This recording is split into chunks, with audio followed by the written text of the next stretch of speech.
Hello, this is my presentation on the Michigan Innocence Project Fighting for Justice.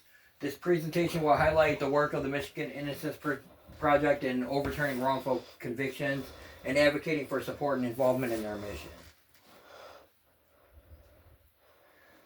This presentation will highlight ways that individuals can help the project's mission. The Michigan Innocence Project aims to reverse wrongful convictions. Despite budget and personal restraints, the project has successfully overturned 8 wrongful convictions. I'd like to talk a minute about that. This was only founded 22 years ago. In 22 years, they have managed to find 8 wrongful convictions, and that's with limited resources. There is not one government agency helping this. This is all started by 2 guys. They're personal guys. We'll get into that a little later. And they are backed by the University of Michigan. Without the University of Michigan Law School's help, this would have been dead in the water before the word go. I could talk a little bit about how wrongful convictions first started. That will help a little bit. Wrongful convictions a lot of times are because of poor counsel. If they don't have a good attorney fighting for them from the beginning, a lot of attorneys just want plea deals. And a lot of wrongful convictions aren't actually trial by jury or judge. It's actually a bad plea deal that they are convinced to take, thinking that they're going to lose the case by their ineffective counsel. And 7 out of 8 of the cases were actually ineffective counsel. There was only one that was a jury verdict out of the 8 cases that they overturned so far. It's pretty impressive considering they have no financial backing as far as like government goes. You can volunteer and help make a difference by contributing your skills and expertise. So that means like you don't have to be able to actually send them money if you can't send them money. Maybe like I'm going to be a paralegal right now. As soon as I finish my paralegal degree, I'm donating a lot of time to just helping them file briefs and such. So there's plenty of ways you can help. You can help by just getting involved with your local community on the Innocence Project. Every community has an Innocence Project. Volunteering time is a valuable way. Well, I just covered that. I jumped ahead. I'm sorry. Assist with case review, research, and administrative tasks. And that's a big one is the research. Research takes a lot of time to do.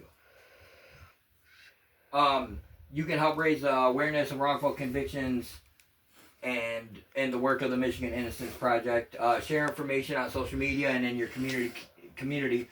Educate others about the importance of ensuring justice for all.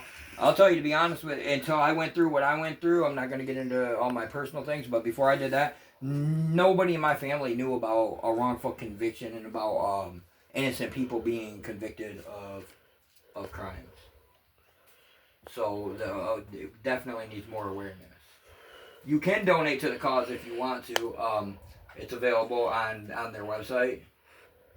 Financial support is crucial for their operations. Donations help cover legal expenses and support exonerees. What that means is they do use some of their money, if somebody is exonerated, to help them get back on their feet, because let's face it, people spend years in prison for something they didn't do. They get out, they ain't got a job, and even with the record cleared, say you go to get a job, but you don't have no job history for 8 years, they'll be like, what have you been doing with yourself for 8 years? Why should we hire you? So it's still very difficult to get a job. So they help out there. Importance of justice. Join us in supporting the Michigan Innocence Project and making a difference in the lives of the falsely accused. Every individual deserves a chance to clear their name and receive justice. Let's talk about that for a second. Everybody receives a chance, but nobody should ever have to use a second chance. A second chance. You should never ever be found guilty of something you didn't do when the reason it's reasonable doubt it's supposed to be innocent until proven guilty. But a lot of people don't see it that way. A lot of judges and juries alike, they decide what side they think is telling the truth and just go that way without there being enough proof to actually convict somebody. And that's one of the problems with the justice system. No one should be wrongfully convicted or imprisoned, and I agree 100%. And my last page here, these are just references. The Michigan Innocence Clinic. Keith Davidson did a University of Michigan program trying to reverse wrongful convictions article that was actually featured on CNN national TV. That's the only national exposure I know that they've ever had. Really, really good good article if you have the time to read it. And then that was Greg How did how to help Michigan Innocence Clinic make a difference. That was a Detroit article. That's also a very good article if you have the time to read it. And then finally, thank you for your time and attention, and have a nice day, smiley face.